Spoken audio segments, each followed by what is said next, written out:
Steve, many thanks. We're going to return now to the story that's set to dominate the news bulletins over the next few hours, maybe even days. That series of tornadoes that have hit Oklahoma City. Now, listening to local Oklahoma television, who were interviewing a witness.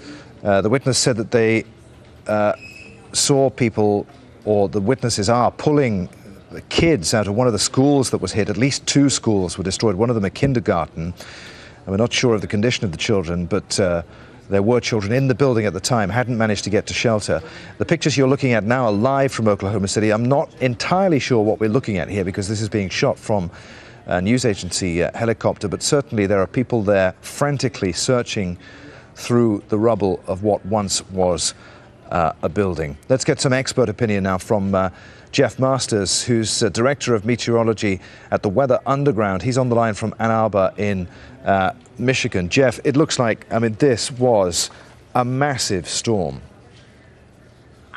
That's right. This is probably going to end up being one of the most destructive tornadoes in world history. I would expect it's going to rank perhaps as the second most destructive behind the $2.8 billion tornado that hit Joplin, Missouri back in 2011. It's interesting to note that Moore, Oklahoma, got hit in 1999 by an EF5 tornado, a top-end tornado, and the damage from this tornado is even more extensive than that one, and that tornado ranked as the 4th most damaging tornado in world history with $1.4 billion in damage.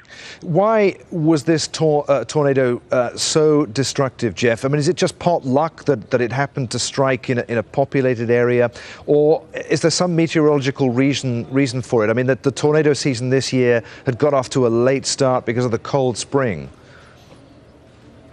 That's right. It's mostly bad luck. We had a tornado yesterday that looked like it was about as strong as this one, but that tornado only killed 2 people because it hit a relatively unpopulated area.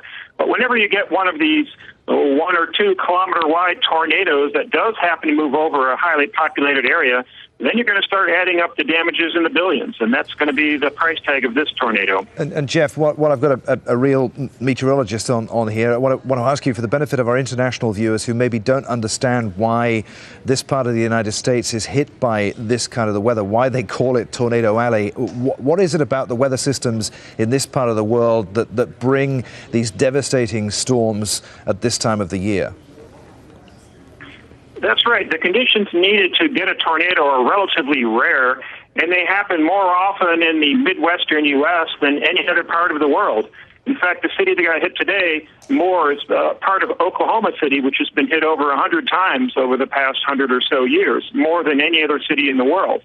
And what you need to get a tornado is you have to have very warm, moist air near the surface, and there's a good supply of that comes up from the Gulf of Mexico from the south. And you have to have that warm, moist air meet up with some very cold, dry air from a continental source. Well, Canada supplies that in great abundance. And not only that, but you need another air mass, a kind of a drier air mass that interacts with these two to kind of put a lid on the thunderstorms that develop for a while and kind of traps the energy beneath it. And then when the energy finally does blow through that lid, then it can make these supercell thunderstorms. And we get that because of the dry air from the American Southwest that moves in. So everything just conspires together just right or just wrong, depending on your point of view, to create tornadoes in the Midwest U.S. All right. You talked about the Moore, Oklahoma tornado in 1999, which killed, 36 people, did an enormous amount of damage in financial terms. This looks to have damaged a much bigger area. Of course, it's too early to say, Jeff, to put a figure on it in terms of human casualties or the financial cost of the damage. But where do you think this ranks in the severity of storms? Yeah, it's probably going to end up being a $2 to $3 billion tornado, ranking as either the second or possibly even the most damaging tornado in history, because it is about twice as big an area affected as the 1999 Moore tornado.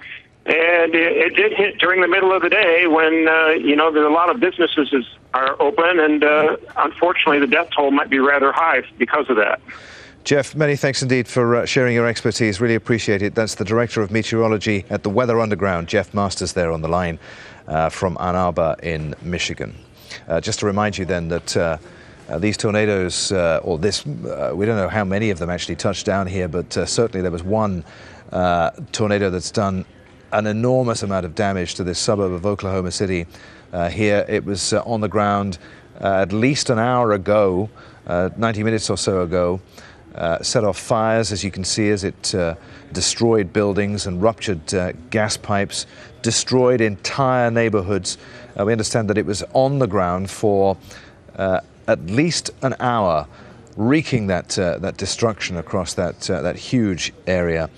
We're still waiting for word on casualty figures, anyone hurt or killed by this. As Jeff was saying, 2 people were killed in a storm yesterday, which hit a relatively unpopulated area. This, though, as you can see, the suburb of a major city, a lot of which has been completely flattened by this devastating storm. We will continue to keep across developments from Oklahoma City. We'll bring them to you as soon as we know more here at Al Jazeera.